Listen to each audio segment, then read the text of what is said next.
When you hear the word eagle, what pops into your head? You probably picture this majestic bird just soaring through a huge blue sky, right? Or maybe it's that powerful symbol you see on flags and coins. Well, today we're going to dive into both, the incredible animal itself and the timeless icon it became. You know, for thousands of years, pretty much every culture across the globe has looked up at this bird and seen, well, the best of themselves. It's come to represent strength, that fierce kind of independence, and a sense of freedom that we all dream about. It's like a universal language for majesty. Okay, but let's just peel back all that symbolism for a second. If you look at this creature like a biologist would, the question of what an eagle really is, it gets surprisingly complicated. And I gotta tell you, the answer probably isn't what you think it is. Before we get into all the science, let's just take a moment to appreciate how deep this symbolism really goes. I mean, how did this one bird become such a global superstar? A symbol that pretty much everyone, everywhere, recognizes and respects. It's honestly staggering when you look at its reach. In ancient Greece, it was the personal animal of Zeus, the king of the gods. Travel halfway around the world, and you'll find it was sacred to the Aztec god of war, Huitzilopochtli. In the Old Testament, its powerful flight is a metaphor for God's protection. And today, that legacy is just as strong, with the eagle plastered on the official emblems of tons of nations, a go-to symbol of authority from every corner of the planet. All right, so with all that history, all that cultural weight, let's circle back to our big question. Scientifically speaking, what makes an eagle an eagle? This is where that simple, powerful icon crashes right into the messy, wonderful world of biology. And here it is, the surprising truth. Scientifically, there's no such thing as an eagle group. The word is just a common name we've given to over 60 different species of big birds of prey. They're not one neat, tidy genetic family. It's kind of more like a job title than a species, you know? The job being large, powerful bird that hunts decent-sized animals. And this job happens all over the world. But the real heartland where eagles are most common is Eurasia and Africa. That's where you'll find most of the known species. Outside of that area, they're actually pretty rare. There are only 2 species in all of North America, 9 in Central and South America, and just 3 down in Australia. So if they're not really one big scientific family, what is it that ties them all together? Well, it's their gear. Their incredible physical adaptations for hunting.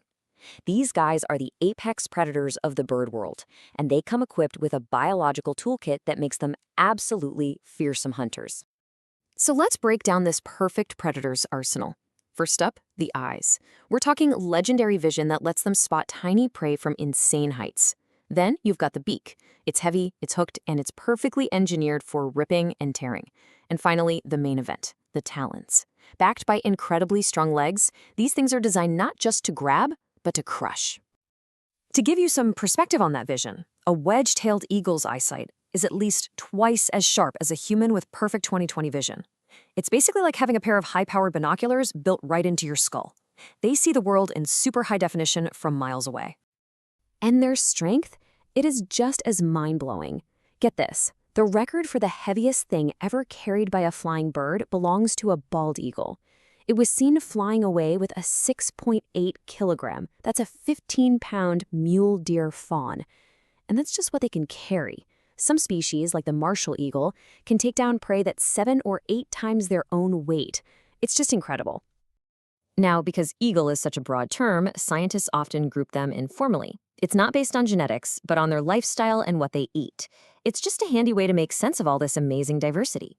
So, for example, you've got your fish eagles, think of the famous bald eagle, who hang out near coasts and lakes. Then there are the booted eagles, which is a great name. They're called that because they have feathers all the way down their legs, kind of like they're wearing a pair of fuzzy boots. You've also got the super specialized snake eagles in Africa and Asia. And then you have the giant harpy eagles. These things rule the tropical forests, hunting big mammals like sloths and monkeys. Okay, so within this huge global family, you have some of the absolute biggest and baddest birds of prey on the entire planet. So let's meet the champions, the true titans of the sky. When it comes to pure, raw weight, the gold medal goes to the stellar sea eagle from Russia and Japan. It averages almost 7 kilograms. That's over 15 pounds. Just to give you a sense of scale, that's heavier than most house cats. Right behind it are the powerhouse harpy eagle and the magnificent Philippine eagle. We are talking about truly massive birds here. Now, if we measure them from beak to tail, the Philippine eagle takes first place. On average, it's a full meter long. That's over 3 feet. It's often nicknamed the monkey-eating eagle, and, well, that tells you everything you need to know about how dominant it is in its environment. And finally, wingspan. This is where the white-tailed eagle just dominates. Its wings stretch almost 2.2 meters or 7 feet 2 inches across. Just try to imagine the shadow of a bird that's taller than the average man passing over you. That's what you call ruling the sky. So we've got this incredibly diverse group of powerful, sharp-eyed predators. But how does all of this biology, the vision, the strength, the sheer size, how does all that get twisted back together to create such an enduring, powerful symbol? Well, once you understand what these birds can do, it's really no surprise that so many countries slapped it on their coat of arms. This wasn't a random choice. When a nation puts an eagle on their flag, they're deliberately claiming the very things the eagle represents: power, dominance, and vision. But that still leaves one last really important question. I mean, lots of animals are strong, plenty of predators are efficient. So why this bird? Out of all the animals in the world, why did this one capture the human imagination so completely and for so long? Maybe the answer is in this really fascinating little observation. It's been noted that most birds of prey, right before they strike, they hesitate. Just for a split second. They might glance back over their shoulder. I mean, hunting is a dangerous business. But eagles, they don't do that. Their focus is absolute. Their commitment to the attack is total. And maybe, in the end, that's the real answer. We don't just admire the eagle for its strength.